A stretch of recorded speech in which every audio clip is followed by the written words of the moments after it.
Every major city in the world is facing the same problem: space. They turn to the sky, and now they're running out of sky too. Height limits, heritage laws, shadows over parks. The standard answer is to build taller and fight it out. But in 2010, one architect asked a question nobody had seriously answered. What if we stopped building up and started building down? There's a 900-foot hole in the Arizona desert, a massive abandoned copper mine sitting empty for 35 years. The excavation was already done, and it wouldn't cost him a cent. This is the story of the underground skyscraper America almost had, and why the cities that actually need one still can't get it built. Mexico City is the clearest example of what happens when a city runs out of options. In the historic center, there's a strict 8-story height cap. Part of that is about heritage, but the other part is just physics. Mexico City was built on an old lake bed. The ground is soft. The city is sinking. In some spots, the land is sinking by 50 centimeters. Add in the fact that it's a massive earthquake zone, and building a 60-story tower is a death trap. But Mexico City has 22 million people. It desperately needs space. So, what do you do when you can't go up? In 2010, a firm called BNKR Arquitectura proposed a solution: go down. They submitted a design to the Evolo skyscraper competition called the Earthscraper. By the time CNN covered it in 2011, the world was obsessed. An inverted skyscraper, 65 floors descending 300 meters straight into the earth beneath the Zocalo. A massive central light shaft running down the middle, pulling natural daylight all the way to the bottom. At street level, a glass lid, so the plaza above stays intact and the city below gets light. The top 10 floors, an archaeological museum, because dig 300 meters into central Mexico City and you hit Aztec ruins. Below that, 10 floors of housing, 10 of retail, and the deepest 35 floors of office space. Price tag, $800 million. But the geology made it impossible. A rigid glass and steel structure spiked into a sinking, earthquake-prone volcanic lakebed? The concept was right, but the ground was wrong. So the question became, where is the ground right? That's where Arizona comes in. Think about the Woolworth Building. For decades, New York's most famous skyscraper. It stands 792 feet tall. Drop it into this pit, and it disappears completely with more than 100 feet to spare above it. And it's not just deep, it's 300 acres wide. Starting in the 1950s, the mining giant Phelps Dodge spent 2 decades gutting this earth, blasting benches into the ground, hauling rock around the clock, going deeper every single year.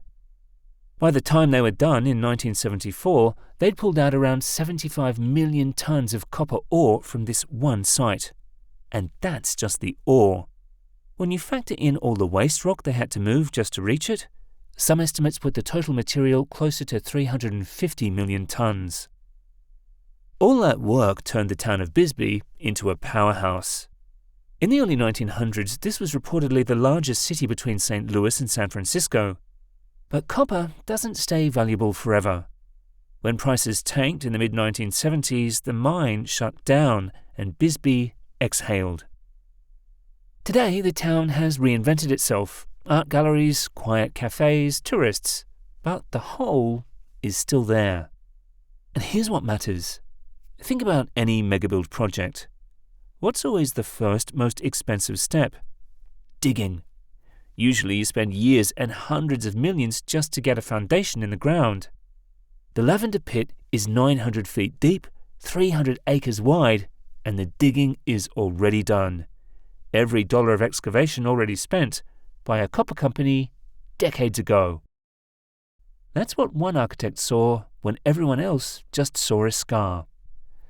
That architect was master's student Matthew Frumbaluti, and his answer wasn't to find better ground, it was to use ground that had already been destroyed. Where Mexico City's Earthscraper was a single building, Frumbaluti's vision was bigger, an entire self-contained city underground. The Lavender Pit doesn't have a sinking lake bed. It doesn't have the seismic risks of Mexico City.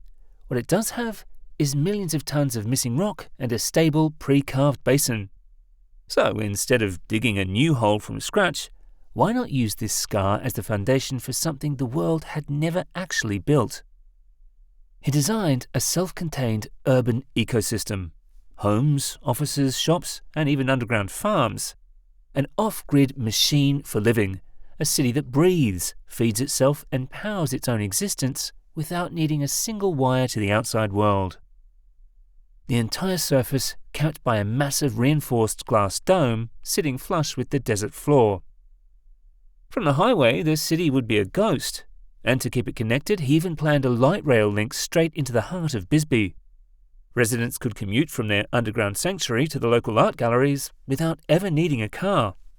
It was the most ambitious underground city ever proposed on American soil, and the hole was already there. But before we talk about whether this specific pit could ever become that city, someone else already proved the concept works. If you want to see the practical version of what Fromboliti was theorizing, you have to go to China, specifically the Songjiang district outside Shanghai. In the 90s, an old granite quarry there ran dry and was abandoned. It left behind a jagged hole about 88 meters deep with a pool of groundwater at the bottom. For years, it was just another eyesore. Then the Shimeo Group decided to turn it into a hotel. It took 12 years to build the intercontinental Shanghai Wonderland, and the engineering was a nightmare. They had to build directly into a sheer rock wall and ensure the structure could withstand the constant pressure of the surrounding earth. The design came from Atkins, the same minds behind the Burj Al Arab, and they pulled it off. It opened in 2018 with 18 floors, 16 of which are below ground level. 2 of those floors are literally underwater, looking out into a massive artificial lake. It cost nearly $300 million, and today it's considered one of the architectural wonders of the world.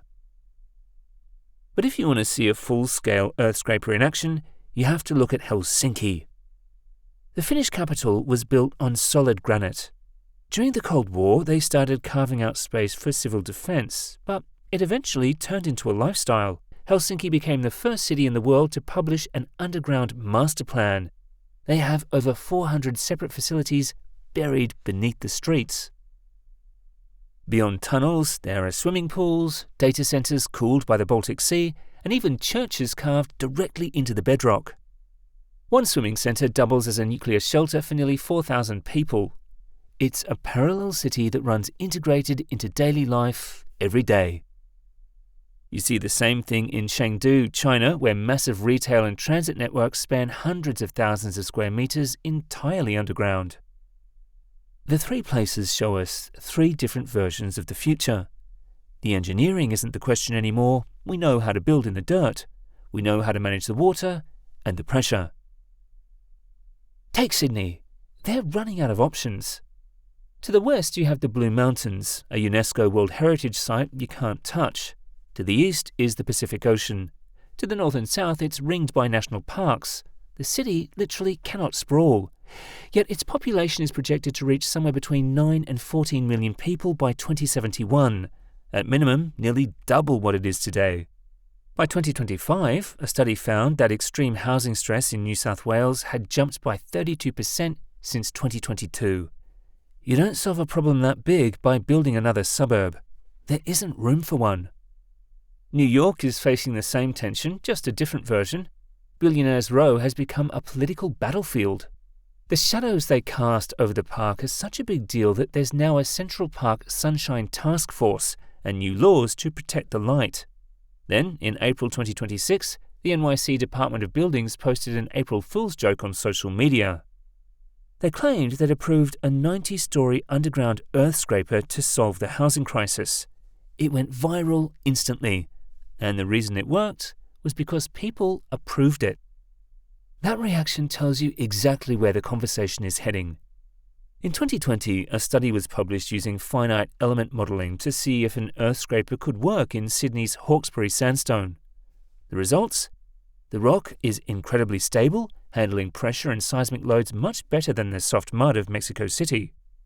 Thermally, the deeper you go, the temperature stays around 20 degrees Celsius, meaning you can cool the building almost entirely passively.